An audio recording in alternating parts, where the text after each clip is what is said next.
Sean O'Malley has the opportunity to become the greatest bantamweight in the world. Sean O'Malley just won the title at UFC 292 against Aljamain Sterling, who was the previous greatest bantamweight and still the greatest bantamweight in the UFC. Currently, he moved up to the featherweight division, so that left Sean O'Malley to reign his title back down at bantamweight. He then took on Chito Vera at UFC 299, where he was able to defeat Chito Vera in dominant fashion.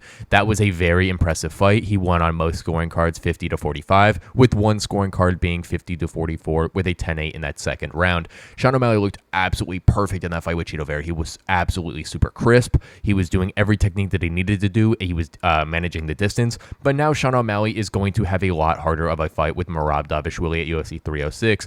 And how do I think that this fight is going to head out? I've kind of talked about it a little bit. I think Sean O'Malley is going to catch Merab Dvalishvili early. Going to a decision with Chito Vera is no slouch because Chito Vera's chin is absolutely amazing. And Sean O'Malley hit Chito with that massive knee, which ultimately didn't do anything to Chito rather than just put a little blemish on his face. But Merab doesn't have the same type of chin that Chito Vera has. We've all seen Merab Dvalishvili get dropped multiple different times inside the UFC. We all know that him against Marlon Moraes got absolutely bodied. Henry Cejudo even did some damage to Merab Dvalishvili. So truly, I think that there is going to be some world out there where Sean O'Malley clips Merab super quickly and ultimately sends him down very, very hard. And I think that Sean O'Malley's ground and pound and Sean O'Malley's finishing and killer instinct is amazing in the UFC. A lot of fighters don't have killer instinct, but Sean O'Malley is one of the best in the UFC organization. He also has the ability to stop takedowns. We all know that Merab Dvalishvili's takedown offense is amazing. He's got great cardio,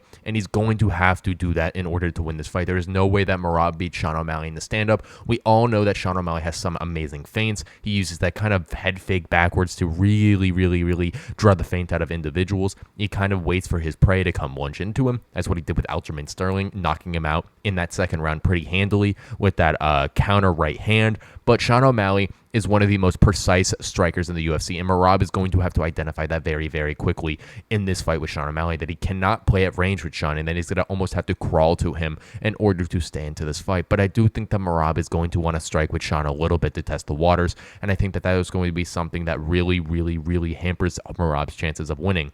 Also, I think if Merab shoots straight, Sean O'Malley is going to connect with that knee that he did with Chito Vera. Sean O'Malley is very good with his knees. He uses the bony parts on his body very good, and what I mean are his elbows and knees. Those are the things that hurt a lot more than your hands, especially since they're covered up with pads, and your shins do hurt a lot, but being able to throw an elbow to the face or a knee to the solar plexus is something that will really inflict damage on your opponent. So I think that Sean O'Malley doing that is going to be a very successful strategy going into this fight with Merab Dvalishvili. But say Sean O'Malley does beat Merab Dvalishvili. If he defends against Umar Nurmagomedov at UFC, let's say 310, 311, 312, is there really a case that Sean O'Malley is the greatest bantamweight of all time? Because in my opinion, he would be considered the greatest bantamweight. He defeated Aljamain Sterling in a second round knockout, who Aljamain was the current greatest bantamweight of all time. He then defeated Chito Vera in a one-sided war, and I understand that Chito Vera isn't the greatest talent in the UFC, but defeating him in that fashion is still very impressive.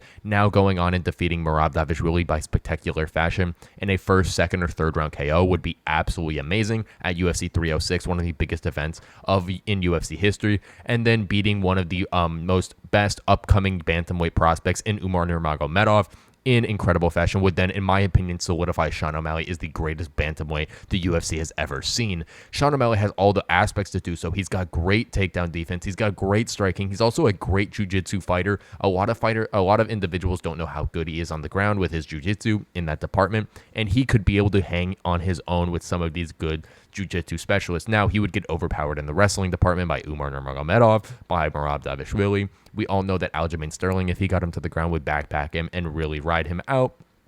But Sean O'Malley's striking is that one thing to take him out of that realm, to put him in the world that he wants to be in. All fights in the UFC start on the feet. Sean O'Malley knows that. It's kind of like Alex Pereira. All fights start on the feet. That's why the striking is so effective. If Sean O'Malley really gets taken down, worst case scenario, one, he definitely can't get it back up to the feet. He's got good ground game, good ground work. He's a very high IQ fighter, so that would be able to help him a lot. But Sean O'Malley understands too that if the round ends, he will be back on the feet. So I do think that Sean O'Malley has all the opportunities and all the tools to become the greatest bantamweight in UFC history. I think that this fight against Merab Dvalishvili is going to tell him a lot. Merab is the #1 contender, and he's currently on a 10-fight win streak, which is going to be a very hard challenge for Sean O'Malley, but I think Sean O'Malley is going to be able to pass with flying colors.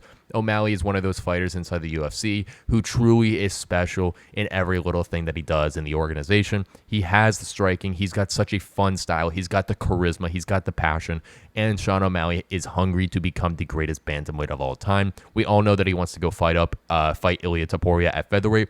But Sean O'Malley currently is on track to become the greatest bantamweight in UFC history, and that is for a fact. Thank you guys so much for watching this episode of Fight Season MMA, and please let me know what you think down below in the comments about this take about Sean O'Malley becoming the greatest bantamweight in UFC history. I do think he is on the track to do so very, very soon, especially if he defends against Merab Dvalishvili in incredible fashion and beats someone like Umar Nurmagomedov at UFC 311 or 312. I think that would be a very amazing way to start off 2025, and I think that Sean O'Malley would be respected so much across the UFC organization to be a Taekwondo and wrestling expert in Umar, who really is a fighter who can chain attacks together and is really well balanced inside the UFC octagon. He just got an amazing win. Umar did over Corey Sandhagen, and I think that fight between Umar and Sean would be an absolute war in that bantamweight division. But please let me know what you think down below in the comment section below. If you guys want to help us reach 1,000 subscribers very, very soon, it'd be absolutely appreciated to go do so. Please go down and smash that subscribe button. It would be absolutely amazing